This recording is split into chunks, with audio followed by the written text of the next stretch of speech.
Welcome to the Featured Anime Podcast. I'm your host, Jack. And I'm Rick. And today we are talking about Tokyo Revengers Season 2, also known as Tokyo Revengers Christmas Showdown, as a continuation from the recommendation that originally was given to us by Angel. Thank you very much for the recommendation. Highly appreciated. But before that, we were talking about Rick not listening, what we're going to be watching in the patron channel after our stream tonight. We're going to be watching Kung Fury, as well as we're going to listen to the music video by the man, the myth, the legend, the Hoff man himself in there too at the exact same time. If you want to become a part of that or become a patron and listen to that pre-show along with all its fun goodness, you can go to patreon.com/featured anime podcast. $8 a month will get you access to that bonus content and more, as well as if you go to featuredanimepodcast.com, you can get all the links and all the other information and stuff available to you. All of it's on there. And if you want to get yourself some nice, delicious, tasty treats, we do have an affiliate link for Tokyo Treats. And if you use our coupon code Featured Anime, you get $5 off that very first box. And those treats, I promise you, are delicious beyond belief. Every time I get them, my diet, honestly, that day, I say that with absolute certainty, that day, my diet is gone because I usually demolish the box in that day, unfortunately. And now onto the meat and potatoes. Tokyo Revengers Christmas Showdown is 13 episodes long. It aired from January 2023 through April 2023. Couple producers for it are Pony Canyon, Kodansha, and Studio Mausu. Just to name a couple, the studio for it is LIDENFILMS. The source is a manga. The genres are action, drama, supernatural, and Shounen, just to round it off there. Basically, Tokyo Revengers Christmas Showdown is a direct continuation of season 1. Picks up exactly right where season 1 left off, thankfully. So there is no leeway, no time frame in between it. It even goes back to a couple of seconds before how season 1 ended. And you have that continuation. So we are basically continuing on Takemichi's journey through traveling back in time 12 years to try and fix or stop events from happening in the future and give him the ideal outcome. And every time he travels back, comes back forward, it's less than ideal since the results are always the same. The difference between this season and season 1, aside from it being shorter in episodes, is that he only goes back once and he stays back in the past for a majority of it. And with it, basically him going back one more time after, I want to say 90% of the anime is over. Yeah. For the second season. Yeah. Yeah, I would say that as well. I feel like this one is better than the first one only because it feels more complete. It feels like he's still pretty whiny. I can't get over. He still cries a lot. So the character is still the same. Do you know if it was an immediate follow-up or was there time that they waited between season 1 and season 2? Yeah, I know. Like, you know, some people, some shows wait a year or so to recap to come out with a season 2 and stuff like that.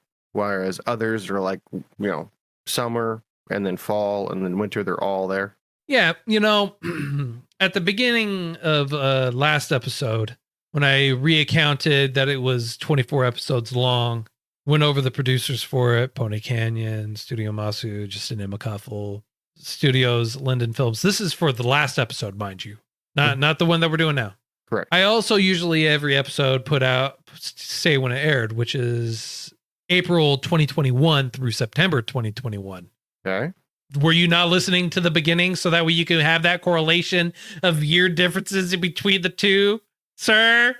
Must we recount what we were talking about in the pre-show about you not listening? Quote unquote, I was listening enough? Apparently not. So it's been a week. A lot's happened. We've gone through some baby stuff. I apologize. My focus has not been on the last show. Bull, you never listen to me. That's nothing new. January 2023 through April 2023. Okay, so it was a year in between. A little bit more than a year, yes. Was that so hard? Yes, if you listened to me, I wouldn't have had to recount it. Okay, so it's been a year. Okay, so that's not so bad.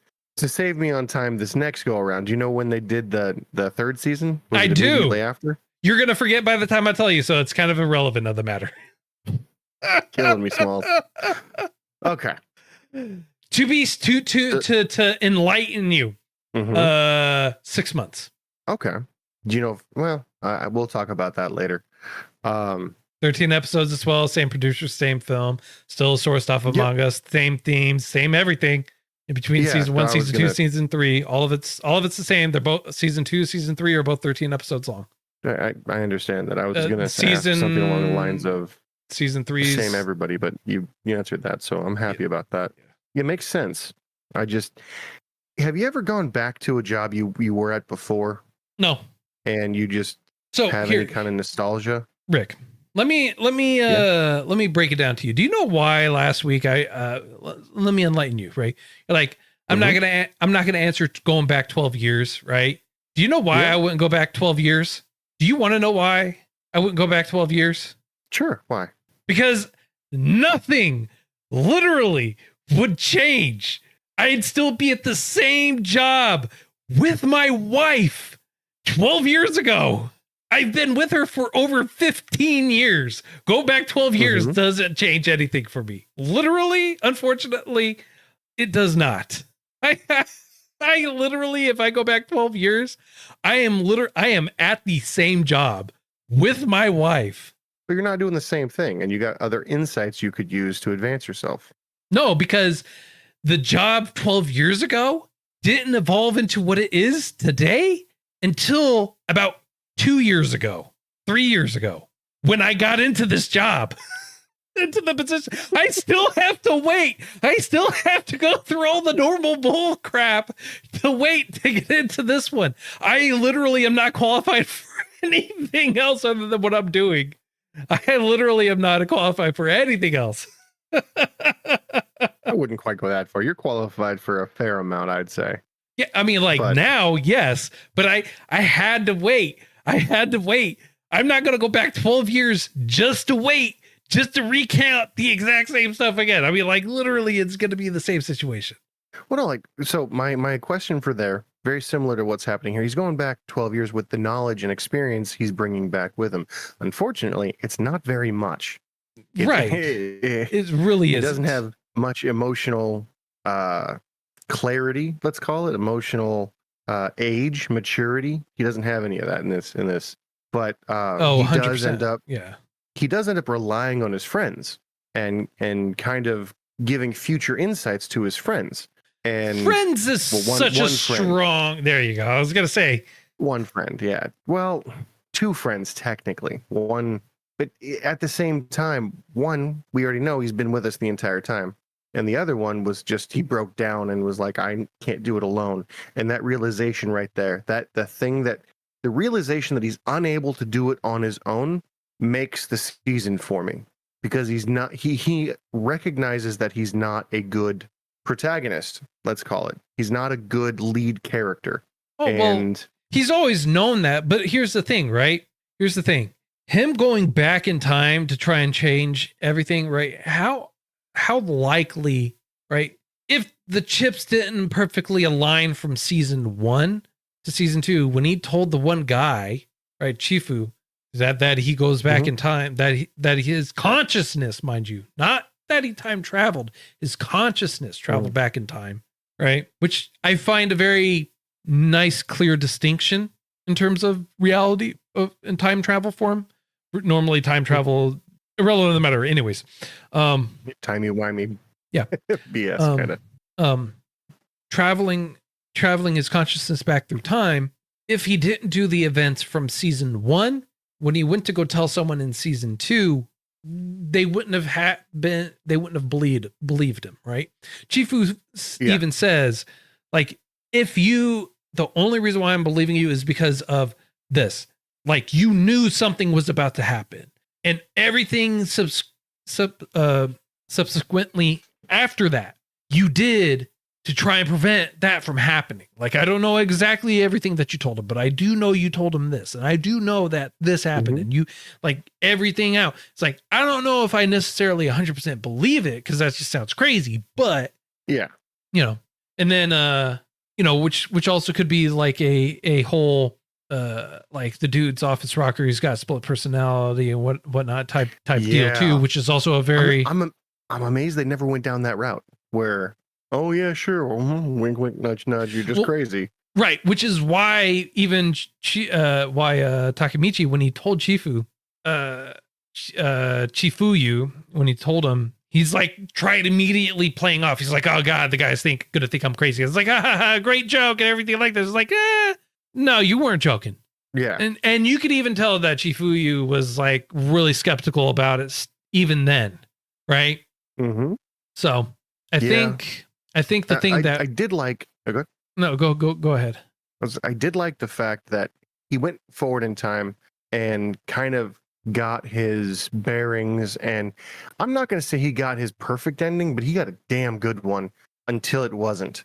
And he was able to kind of revert back again, and Shifuyu was like, oh, you're the future you. I never thought I'd see you again. Yeah. And that's the thing, right? Because when he travels back to the future, you can see when he does go back to the future, Takemichi's eyes do change. And it is referenced even in season 1. It's like when he travels back in time, his demeanor, his mentality, how he carries himself, everything's completely changed. His eyes, how he looks changes completely. And then the exact same thing, right? He goes, and this time they show it when he does go back to the future the one time. They show his eyes changing, like, yeah, completely. So, and you know that Chifuyu having gone through that whole thing, it's like, is kind of able to put together the pieces, right? Everything happened, and then all of a sudden he has a major mental paradigm shift. His mentality, everything, just demeanor changes drastically from someone that's 26-year-old who's gone through some stuff over life and everything like that to someone who's, hey, I got a second chance. I want to try and prevent some stuff from happening, carrying a weight, so to speak. Yeah, it was nice. It was interesting. It's not something that you typically see, obviously, but it's a nice take on an old concept, and the execution of this was way better in my mind. And I know I've said that probably 3 different ways, but because it was, in all honesty, it was. Yeah, it warrants just like 3 different iterations to try and make sure the point is across. It's like the differences for him between season 1, season 2, drastically different. How he carries himself and the fact that he actually has someone to rely on, again, causes a massive change, a shift in it. Yeah. And that's one of the reasons why I asked, silly, not stupidly, but sillily, if it was even made by the same people, because the story, the way it was told, was so different than the first season. It felt like different producers, same voice actors, which is what I was happy with. But the only reason I asked you about if you've been to your if you've gone back to a job you've had previously, is because I went back to a job for my own personal anecdotal experience. I went back to another old job, and I could pick it up almost as well as when I had left. And it didn't feel any different, but I felt different. So having the voice actors come back and reprise their roles, I didn't really hear a difference. And usually a break, you'll hear, like, for instance, a really big one for me is Dragon Ball Z. Vegeta's voice actor changes. It's the same voice actor, but the inflections change after the Cell Saga, and it always took me a minute to what's going on, and then I rewatched that arc, and then when it jumped back to the beginning, the voice was so different, I had to double check to see if it was the same guy. So that's why I was saying, like, I'm impressed that didn't happen here. Yeah, but you also have to kind of keep in mind, like, even with that, right, that the time frame and the time duration for Dragon Ball Z over the course of time and when the dude needs to take a break or whatever is going to be vastly different. Oh yeah, no, but that's really the only example I can even recall, because it was such a shock to me when I was in my teens and this happened. Right. So I'm not saying like it's I'm just using that as an example because that's really the only one I can pull from reliably. Yeah, I gotcha. Yeah. But yeah, it's this one. It just felt so different yet similar, meaning like the voice actors was the same, the animation was the same, the story itself was way better, and it felt a lot more smooth. It felt seasoned, I guess is a good way to put it. Okay. And I really liked that. Yeah, there was a lot of story plots here that they were able to expand upon. And the fact that he had help, and the fact that they were able to, one of the biggest points was you don't have to win to be a leader. You don't have to be number one in a fight to be number one in your group. True. So, and they even said something to the effect of the fact that you don't win, but you're still willing to fight, so shows so much in your character, about your character, that's why people are willing to follow. And that's why they promoted him to first. It was first captain, but what first group captain? First captain. First division captain. Yeah. First captain. First division captain. Thank you. Yeah. And yeah, it helped me. It helped me understand why he was put in that position last season, because I was thinking like he's the weakest one there. You're not going to want your team lead getting his butt kicked all over the floor when 99% of your job is don't get your butt kicked. Well, you know what I mean? Yeah, I understand what you're saying, but at the exact same time, I knew why he was placed in that position. And the best fighters or the best of the best in terms of one particular aspect are never the ones that are always put in the lead position, simply because they may be great fighters, but that does not necessarily translate to great leaders, right? So a great terminology, which is not always true. It's not 100% true. Those who can do, those who can't teach, right? So, yeah, and those who can't teach Jim, right? Okay, so that all that means is that just because he's not a great fighter doesn't mean he's not a great leader, and you don't have to be a great fighter to be a great leader, and that was shown and proof positive in season 1. He inspired others, especially during one of the big battles towards the end with Baji, and he was pushing himself. He inspired everyone doing it. He's a horrible fighter. I mean, like, without a doubt, just running through the crowd, swinging his arm, but he inspired everyone there to, it's like, if this guy who can't fight worth a lick is still putting up a fight as much as he can, what is our excuse type of thing, you know?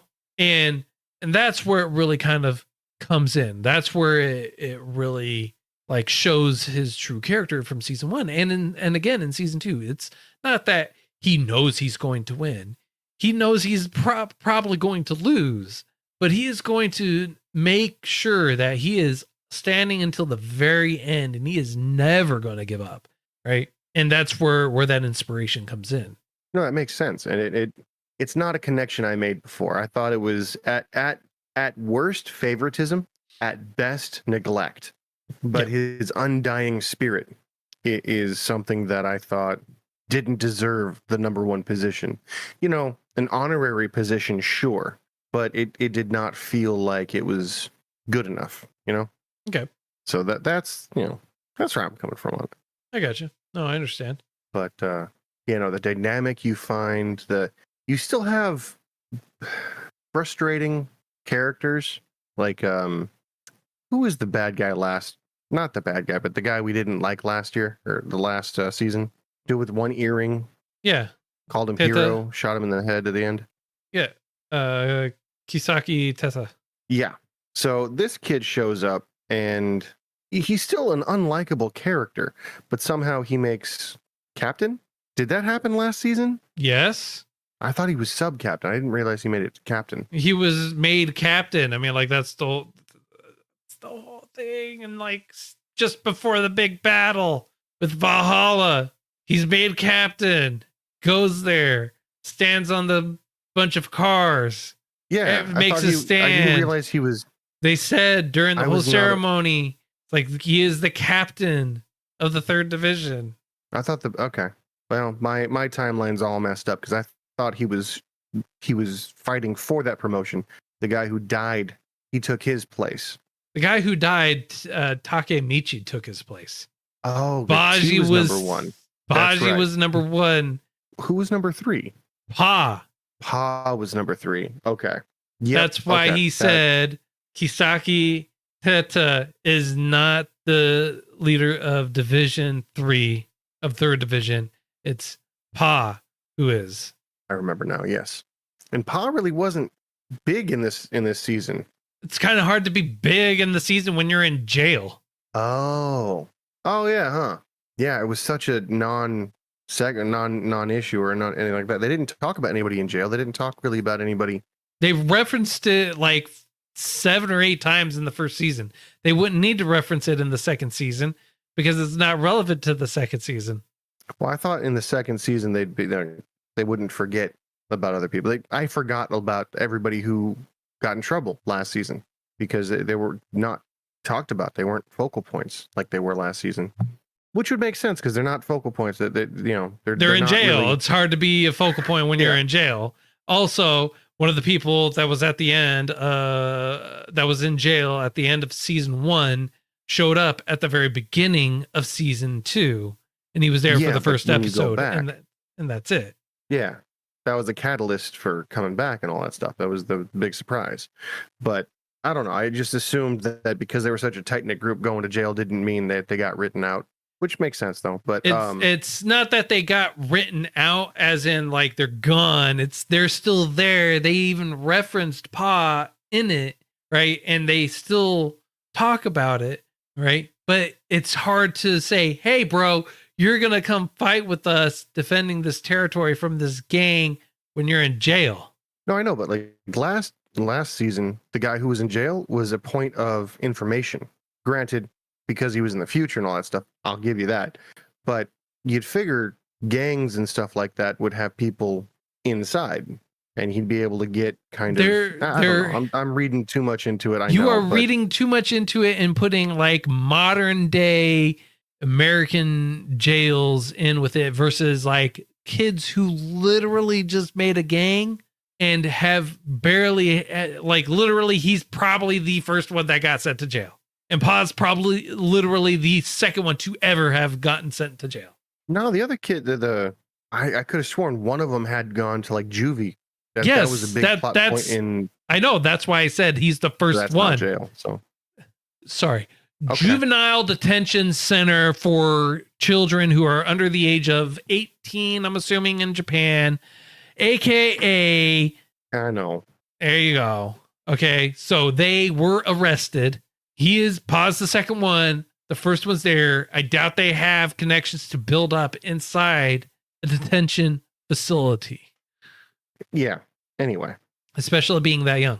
I mean, like, the first one that went there was 2 years, right? They even stated that it was 2 years. He got out after 2 years. So realistically, the gang's been together probably like 4 or 5 years. And it's never been a major point of catalyst. And it even talks about that too in the second season, that they were never really focused on growing so massively, right? And it's even talked about even in the second one where it's like, I want to grow, we got to grow. And then it's like, turns around, it's like, actually, you know what? We're a little too big. I'm not liking the way we're going. We lost our way. Yeah. So, I know. Yeah. No, it's just, in this one, a lot more, I'm going to call it trauma, came to the forefront. You know what I mean? Yes. They do focus a lot more on trauma on this one. That is for sure. Trauma and resilience, I would say. I thought that was a nice touch. Yeah. But again, like a lot of people here were still, I'm amazed. Everyone in the gangs are talking about, you're going to die, you're going to die, you're going to die. And then when somebody actually does die, they're shocked and appalled and like, we don't do that. And they even referenced it later. They're like, if we killed everybody they said we were going to kill, there'd be nobody left. I thought it was not quite an eye opener, so to speak, but it was a nice insight to the why they keep saying it so much. Right. and then when they finally meet somebody who's who backs what they say, and it amazes me how in this anime you're what 3 years older maybe, and that reflects as you just being hulked out and just a massive unit of a human being. I mean, I You realize also have- growth spurts and whatnot, but You also have to take into consideration too that they referenced him always being bigger and stronger, abnormally so. And it's the same thing for Draken. Draken's always been bigger and larger than most because of whatever reason, right? That does happen. I mean, like you do have like while you're in school, you're like, bro, what did your parents do? Give you What a are you miracle eating? grow? Like what did they do? Shoot you up with steroids? This is like there's no rhyme or reason. It's just things like that happen. And you can take Mikey, for example. He's actually a lot smaller than someone typically would be for their age. But yeah, dude can kick some serious butt too at the exact same time. So size doesn't really matter. Also, number two, this is anime. So you have to put anime logic behind it. yeah. Okay. 1 year difference between fully grown human and baby. Yes. All right. There you go. That's awesome. I got nothing else to really say. I mean, like the main focal points about this anime are that they didn't really change. You just the main baddie or the main core characters really kind of find out. You have more information that's happening, or not happening, but more information's coming at you. Kaseki Teta ultimately does end up getting his just desserts in a matter of speaking. However, his reactions, how he acts, and everything like that, kind of also prove at the exact same time when you watch the end. It's like it's an interesting turn of events, but let's see how this plays out. Yeah, it was satisfying. Not necessarily like I'm happy it happened, but I'm glad at the trajectory. Right. Although the trajectory it took to at the exact same time when he goes back to the future again, right? Yeah.